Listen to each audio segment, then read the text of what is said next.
మనం గత కొన్ని రోజులుగా ఆహ్, 'సమాధి అనంతతార' అనే పుస్తకంలోని విశేషాలను చదువుకుందుకి ప్రయత్నం చేస్తున్నాం. అంటే ఈ భావాలన్నీ కూడా బాలనాటి గారు రాసిన ఈ పుస్తకాన్ని తెలుగు అనువాదం జీవీజీకే చంద్రమౌళేశ్వరరావు గారు రాశారు. ఈ పుస్తకంలో బాలనాటు తన అంతర్గత భావాలని మనకి తెలియబరుస్తున్నాడు. అంటే మనం సమాధి ఎలాగా తయారయ్యింది? ప్రభు ఏం చెప్పాడు? మెహర్ బాబా భౌతిక నిర్యాణానంతరం ఎలా ఆ సమాధి నిర్మింపబడింది అని సంగతొకటి. టూమ్ అనే పదానికి అర్థం ఎలా తనంతట తను బాబా తెలుసుకునేలా చేశారన్న సంగతి, అవతారిని హాస్యం అంటే తనలో ఉన్న సంశయాల నివృత్తిని చాలా సహజంగా బాబా ఎలా చేశారో అన్న సంగతి, నిన్నటి రోజు మనం నేను ఇక్కడ ఉన్నాను అన్న సంగతి. అంటే హృదయాంతరాళలో నుండి పిలిచి ప్రభువుని మనం కనుక ప్రార్థిస్తే ఆయన తప్పక అక్కడ హాజరు ఉంటుందనే భావనతో బాలనాడు చెప్తారు.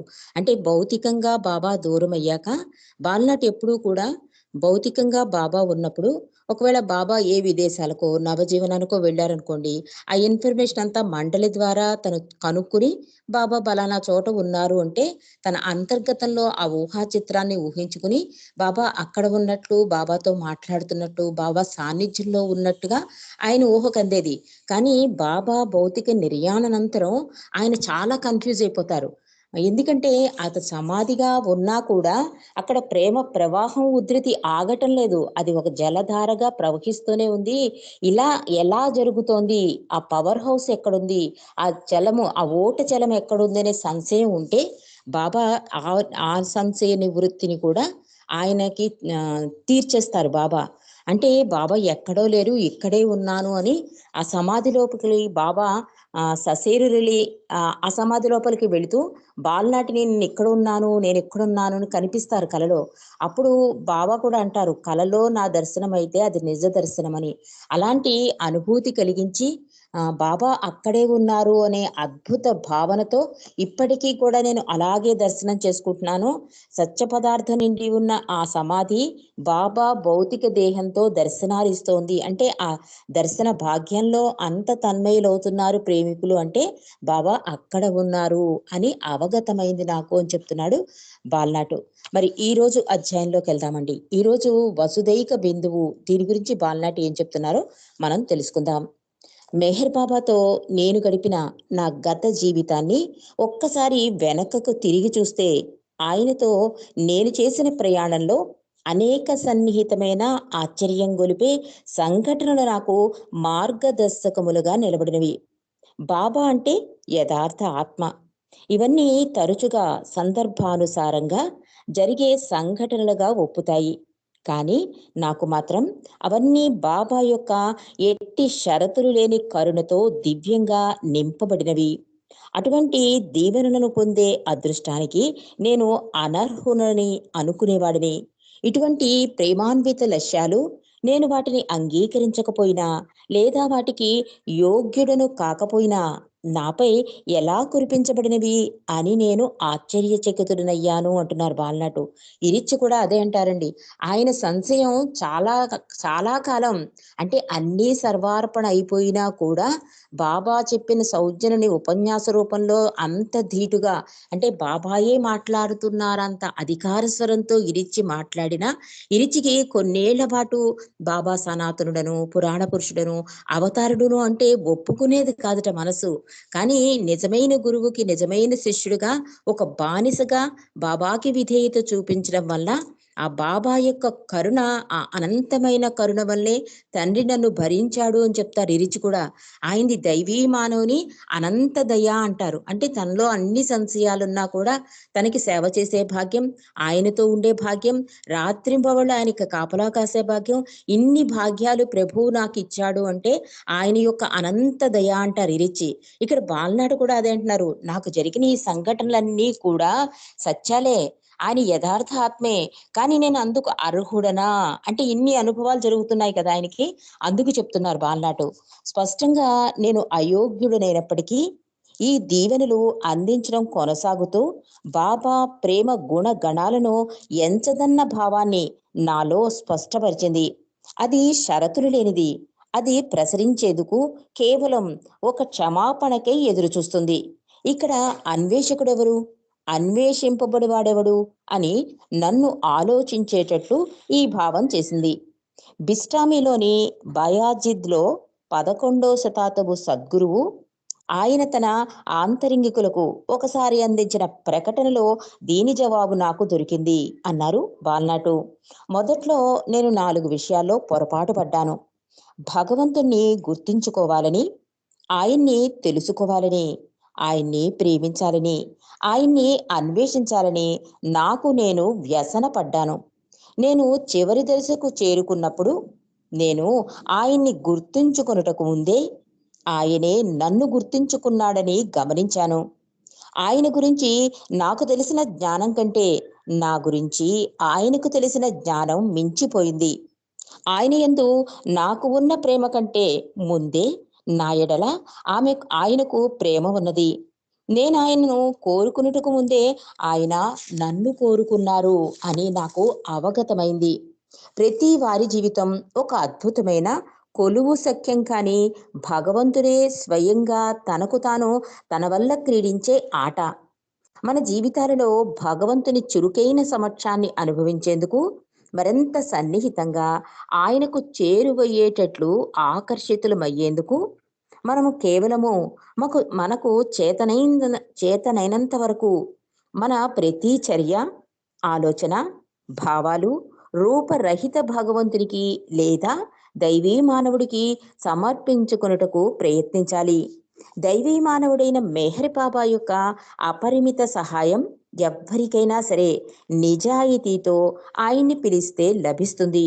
ఎందుకంటే ఆయన దివ్య సనాతనుడు, అనాదిగా ప్రతి హృదయంలో నివసిస్తూ ఎటువంటి నిష్కపట పిలుపుకైనా ప్రతిస్పందించే ఏకైకుడు ఆయన. నిష్కపటంగా, అతి సహజంగా బాబాను అప్పుడప్పుడు గుర్తుంచుకుంటే ఆ ద్వారం తెరుచుకుంటుంది. దానివల్ల ఆయన దైవత్వం అటువంటి వారి జీవితంలో ప్రవేశించడం మొదలై అత్యంత సహజమైన విధంగా తనకు తాను వ్యక్తమవుతుంది. ప్రస్తుతం ఆ ప్రకంపన, నిర్విరామమైన క్రియాత్మక దైవత్వం మెహరాబాదులోని సమాధిలో పూర్తిగా సజీవమై పరిధవిల్లుతున్న పరిధవిల్లుతోంది. ఇది కేవలం నేను తెలివితేటలతో ఊహించడం కాదు. ఆ సమాధిని సందర్శించిన అనేక మంది అనుభవాల వల్ల ధృవీకరించబడిన నగ్న సత్యం. ఇటువంటి అనుభవాలు పొందిన వారిని నేను కలుసుకున్నాను. వారి కథలను స్వయంగా వారే నాకు చెప్పారు అన్నారు బాలనాట్ గారు. అంటే మనం అనుకుంటాం బాబాని అంత ప్రేమించేస్తున్నాం, బాబాకి ఇన్నిసార్లు ప్రేయర్ చేస్తున్నాం, బాబా సహవాసుల్లో పాల్గొనడం అన్ని మనం ముందు చేస్తున్నాం అనుకుంటున్నామండి.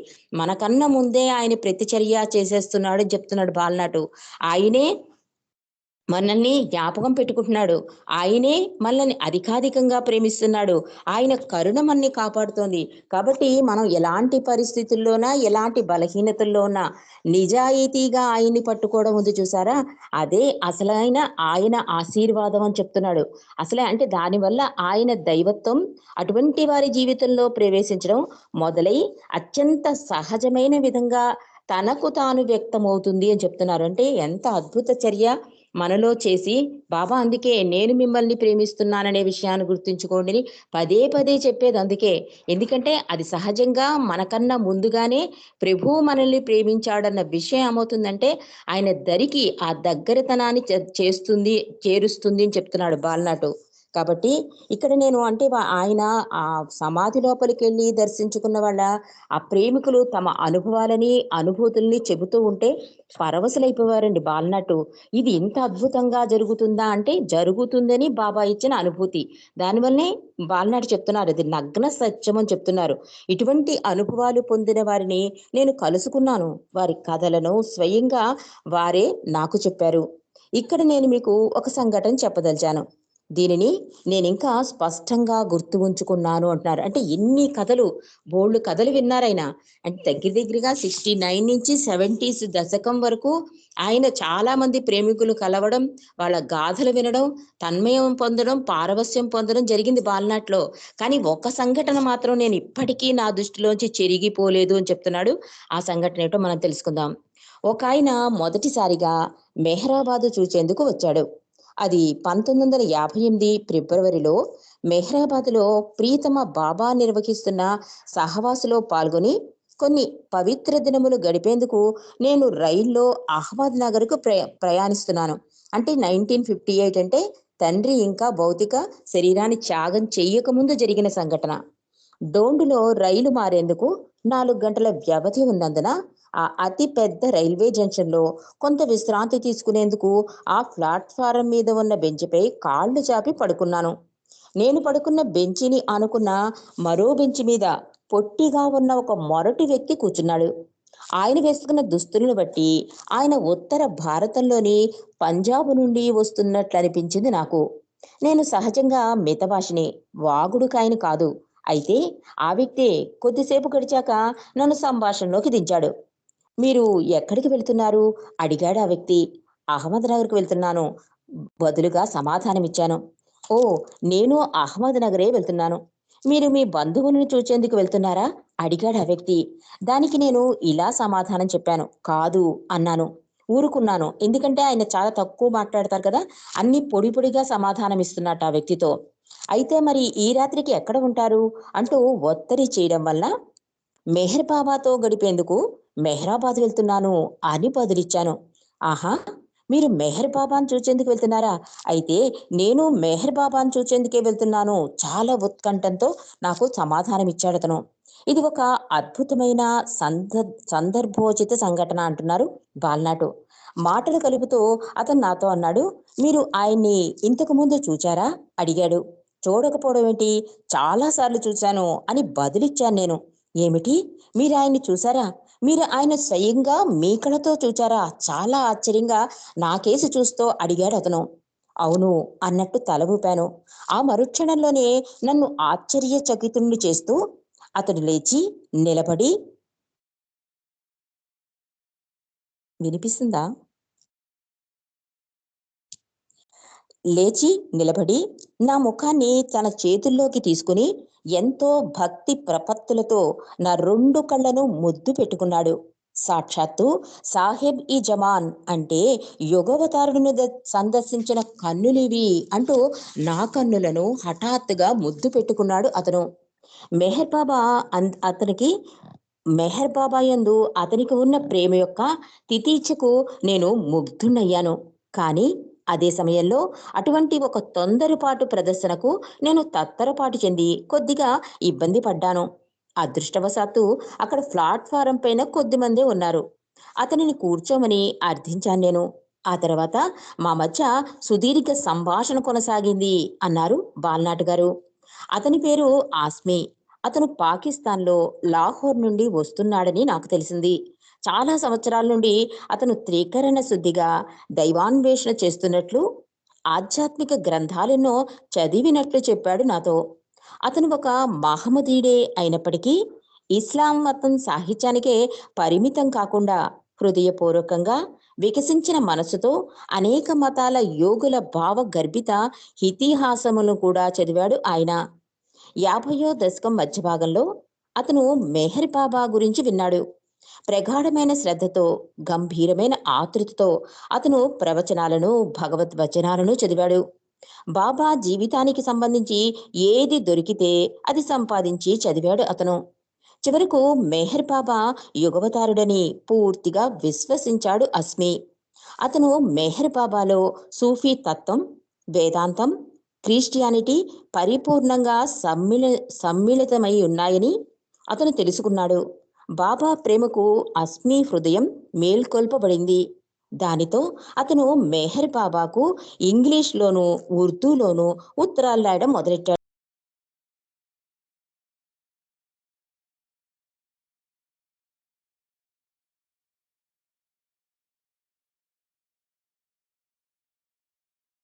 ఏ బాబా మ్యూట్‌లోకి వెళ్ళిపోయారు. రజనీ గారు మ్యూట్‌లోకి వెళ్ళిపోయారు. వినిపించట్లా. రజనీ గారు మ్యూట్‌లో ఉన్నారు.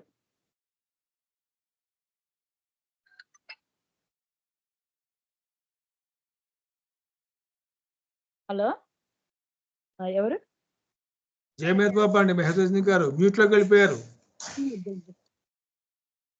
ఫోన్ స్ట్రక్ రజనీ అయిపోయింది. గారు mute లో ఉన్నారు, వినిపించట్లా. ఆవిడకి వినపడి ఉంటుందండి, ఏదో కాల్ వచ్చి ఉంటుంది. అది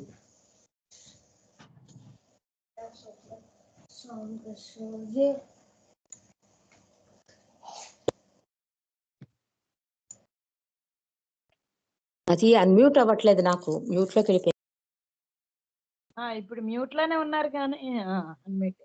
మళ్ళీ మ్యూట్ లో పడ్డది. అదే ఓకే. ఇది ప్రాబ్లం ఏదో ఉంది జై బాబా. ఇప్పుడు వినిపిస్తుందా? వినిపిస్తుంది వినిపిస్తుంది. అలా అస్మి పరిచయాన్ని అండ్ ఆయన మెహర్ బాబా పరిధిలోకి ఎలా వచ్చాడో బాలనాటి మనకి వివరిస్తున్నారు. అతను ముస్లిం అయినా కూడా అన్ని మత గ్రంథాలని చదివాడు. అలాగే బాబా పుస్తకాలను కూడా, అంటే బాబా ఇచ్చిన ప్రవచనాలు, డిస్కోర్సెస్, భగవద్వచనం ఇవన్నీ కూడా చదివాడు. ఆ చదవడం వల్ల ఏమైందంటే మెహర్ బాబా యుగవతారుడని విశ్వసించాడు అస్మి అని చెప్తున్నాడు.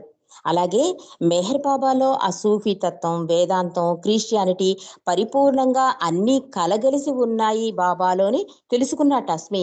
అలా అస్మి హృదయం మేలుకొల్పబడిందని చెబుతూ ఈ అస్మికి మెహర్ బాబా పరిచయం ఎలా అయిందో కూడా చెప్తున్నాడు. మెహర్ బాబాకు సన్నిహిత ముస్లిం శిష్యుల్లో ఒకరైన రంజు ఇతనితో ఉత్తర ప్రత్యుత్తరాలు జరిపేవాడు. బాబా ప్రత్యక్ష ఆదేశాల ప్రకారం ఆయన గురించి అస్మికి రంజు రాసిన బాబా యొక్క దైవాధికారపు విషయాలు అస్మిలో మరింత నమ్మకాన్ని పెంచాయి. మరి ఆయన్ని స్తుతిస్తూ అతను బాబాను వ్యక్తిగతంగా దర్శించాలని గాఢంగా తపించసాగాడు. ఇప్పుడు అంటే 1958లో చివరకు అతను తొలిసారిగా బాబాను దర్శించుకోపోతున్నాడు. మెహరాబాద్లో ఫిబ్రవరిలో జరగబోతున్న ఈ సహవాస కార్యక్రమానికి హాజరయ్యేందుకు అతనికి అనుమతి లభించింది. లాహోర్ నుండి బయలుదేరి బొంబాయికి చేరి అక్కడి నుండి రైలు మారి డోండు మీదుగా అహ్మద్ నగర్ చేరేందుకు చేసిన ప్రయాణంలో అతను పొందిన ఆనందం వర్ణనాతీతం. రైల్వే ప్లాట్ఫారం మీద ఆనాడు నేను అతనిని కలవడం అలా జరిగింది. మా ఇరువురి మధ్య ఎంతో మహత్తరమైన సంభాషణ అత్యంత సహజంగా ఆనందకరంగా జరిగిపోవటం వల్ల కాలాన్నే మరిచిపోయాం మేము. నిజానికి ఎవరో వచ్చి మేం వెళ్ళవలసిన రైలు వచ్చింది అని చెబితే కాని మళ్ళీ ఈ లోకంలోకి రాలేదు మేం. బాగా కిక్కిరిసి ఉన్న 3వ తరగతి రైలు పెట్టెలో మేము ఇరువురం ఎలాగో సర్దుకుని కూర్చుని అహ్మద్ నగర్ చేరే వరకు మెహర్ బాబా గురించి మాట్లాడుతూనే ఉన్నాం. మధ్య మధ్య అస్మి మెహర్ బాబా దివ్యత్వ స్థితిని, అవతారుడిగా కీర్తిస్తూ వ్రాసిన గజల్స్ నుండి కొన్ని భాగాల్ని చదివి వినిపించడంతో మా సంభాషణ ఆగేది. అందులో ఒకటి, మెహర్ బాబా తుగ్దా తుజ్మే హే జల్వాగర్ ఖుదా, మెహర్ బాబా సూరతి ఇన్సాన్ హోతు హక్ సుమా అని మెహర్ బాబా గురించి ఒక గజల్ రాశాట అతను. అంటే దాని అర్థం ఏంటంటే, నీవు దేవదేవుడువు, మరి నీలో దేవుడు అవతరించాడు, నీవు ఒక మానవ రూపపు ముఖము కలిగి ఉంటే ఏమిటి, నీవు నిశ్చయంగా దేవుడవు. అంటే భగవంతుడు నిరాకారుడని పూజిస్తారు కదా ముస్లింస్, అందుకని ఎంత అద్భుతంగా రాశాడో చూడండి. నీవు దేవుడువు, నీవు దేవుడవు అవతరించావు అంటే ఆ దేవుడివే, ఆ నిరాకార స్వరూపుడివే నువ్వు అవతరించావు. నీవు ఒక మానవ రూపు ముఖంతో ఉంటే నాకేంటి, నీవు నిశ్చయంగా దేవుడవు. ఎంత అద్భుతమైన అర్థంతో రాశాడో చూడండి అతను. అంటే ముస్లింస్ గమ్మున సాకారమైన భగవంతుని నమ్మరండి, నిరాకారాన్ని పూజిస్తారు వాళ్ళు. అలాంటిది అస్మి ఎంత అద్భుతంగా ఈ గజల్ రాయడం, బాలనాటికి నచ్చడం, అది మనకి వివరించడం, మనం చదువుకోవడం మనకి ఎంతో నచ్చింది. ఇలా చదివి చెప్పడం వల్ల హృదయానికి హత్తుకుపోయి అతనికి ఉన్న ప్రబలమైన ఆధ్యాత్మిక అవగాహనను బహిర్గతపరిచింది. ఆ తర్వాత అతను ఒక ప్రఖ్యాత కవి మరియు పండితుడని తెలిసింది నాకు అన్నారు బాలనాటు. అహ్మద్ నగర్లో మేము రైలు దిగేసరికి అస్మిని మెహరాబాద్ తీసుకువెళ్లేందుకు జీప్ తీసుకువచ్చి రంజు ప్లాట్ఫారం పై ఎదురు చూస్తున్నాడు. అందువల్ల నేను వారితో పాటు జీపులో వెళ్ళగలిగాను. మేం మెహరాబాద్ చేరగానే సాధారణంగా సహవాస సందర్భాలలో నేను నిర్వహించే విధులను యథాతథంగా నిర్వహించేందుకు వేగంగా చేపట్టాను నేను. కొద్ది రోజుల వరకు నేను అస్మిని ఎప్పుడు గమనించినా అతడు మెదలకుండా బాబా చెంత కూర్చుని ఉండటమో, లేక చేతులు జోడించి మెహరాబాద్ అంతా ఏదో ఆలోచిస్తూ కలయి తిరగడమో చేస్తూ కనిపించేవాడు. నేను అతడిని ఇతరులతో కలిసి తిరుగుట కానీ ఎవరితోనైనా మాట్లాడటం గాని, ఆఖరికి బాబా గురించి కూడా మాట్లాడటం కూడా ఎన్నడూ చూడలేదు నేను అన్నారు బాల్నాటు. కొన్ని సందర్భాలలో నేను అతడికి శుభాకాంక్షలు తెలిపినా, ఎప్పుడు గాఢంగా మునిగిపోయి నన్ను గమనించినట్లుగా దాటి వెళ్ళిపోయేవాడు అస్మి. అంతటా ఒకరోజు నేను అతన్ని పట్టుకుని ఆపాను. మిత్రమా, నన్ను క్షమించు. నా స్నేహితుడా, నన్ను నీవు అపార్థం చేసుకున్నట్లున్నావు. నీకు కోపం తెచ్చేటట్లు నేనేమైనా నిన్నన్నానా? అడిగాడు బాలనాటు అస్మిని. అతడు తన ఆలోచనలో బాగా మునిగిపోయి ఉన్నందున నా ఉనికిని గమనించి తేరుకున్నటకు కొంతసేపు పట్టింది. అయితే చివరకు ఎలాగో సంభాళించుకుని అతనన్నాడు చాలా గంభీరంగా, మామూలు సంభాషణలు జరుపుకొనుటకు మెహరాబాదు తగిన స్థలం కాదు అన్నాడు అస్మి నాతో. నేను ప్రశ్నార్థకంగా అతని వైపు చూస్తూ ఉంటే అతడు ఉర్దూలో అతి ప్రశాంతంగా ఎహ్కే జర్ర జర్రే పర్ సచ్ ఆస్మాన్ జుక్ రహా హై అన్నాడు. అంటే ఇక్కడ ధూళిలోను ప్రతి అణువుకు సప్త స్వర్గం వందనములర్పిస్తోంది. అంటే ప్రతి ఇసక కణువు కూడా ఆయనకి వందనాలు అర్పించడంలో మమేకమై ఉంది. అలాంటి స్థలంలో మనం మామూలు మాటలు మాట్లాడుకోవడానికి ఇది సందర్భం కాదు. ఎంత అద్భుతమైన ఆ ఉర్దూలో ఆ మాటని చెప్పాడో చూడండి. ఇక్కడ ధూళిలోని ప్రతి అణువుకు సప్త స్వర్గం వందనాలు అర్పిస్తోంది. ఇది ఒక గంభీరమైన ప్రకటన అయి ఉన్నప్పటికీ నేను అప్పట్లో దాని యందు ఉన్న అంతరార్థాన్ని గ్రహించలేకపోయాను. కొన్ని సంవత్సరాలు గడిచిన పిదప బాబా తన భౌతిక శరీరం త్యజించిన తర్వాత మెహరాబాదు ప్రత్యేక ప్రాముఖ్యత గురించి, ముఖ్యంగా సమాధి గురించి ఆలోచించసాగాను. వాటి గురించి అస్మి అన్న శక్తివంతమైన మాటలను నేను తరచూ గుర్తుకు తెచ్చుకునేవాడిని. 1930లో బాబా ప్రవచించిన ప్రకటనను కూడా నేను జ్ఞాపకం చేసుకున్నాను. భవిష్యత్తులో మెహరాబాదు జెరూసలం మాదిరిగా అవుతుంది. నా ఆధ్యాత్మిక కార్యక్రమానికి ఇది అనువైన చక్కని ప్రదేశం. నా కార్యక్రమానికి ఇది నిరంతరం కేంద్ర స్థానమవుతుంది అని బాబా 1930లోనే ప్రకటించారు. 1938లో మెహరాబాదు కొండపైన బాబా పచార్లు చేస్తూ ఒక ఖండితమైన సంకేతాన్ని అందిస్తూ, ఈ సకల జగత్తు నాకు చెందింది, కానీ ఈ ప్రదేశం ప్రత్యేకంగా నాకు చెందినది అని మెహరాబాదు స్థలం గురించి బాబా ప్రకటించారు. దశాబ్దాల క్రితం అస్మి వెల్లడించినట్లు మెహరాబాదులో ధూళి యొక్క ప్రతి అణువు సప్త స్వర్గం చేత ఆరాధించబడుతున్నప్పుడు మరి ఈ సమాధి ఇంకెంత పవిత్రవంతమైనదవుతుందని నేను ఆలోచించాను.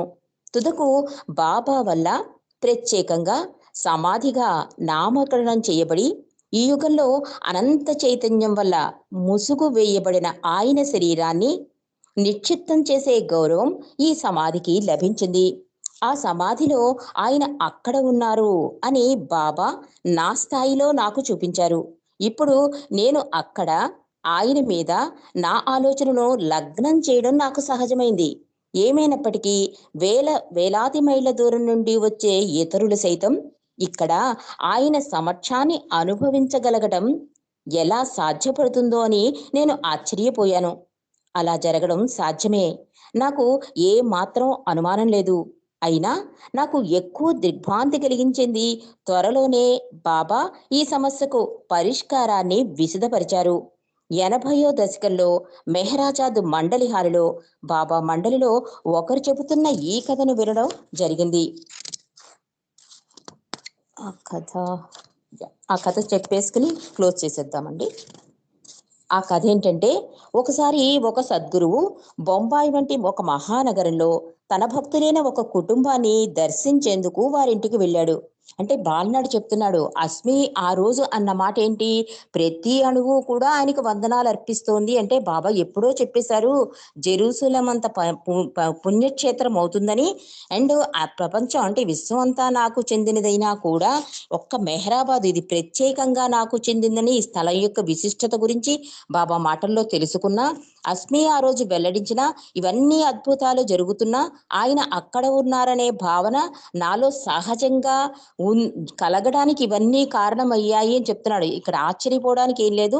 అదంతా సహజంగా నాలో ఈ సంఘటనల ద్వారా నిజమైంది అని చెప్తున్నాడు.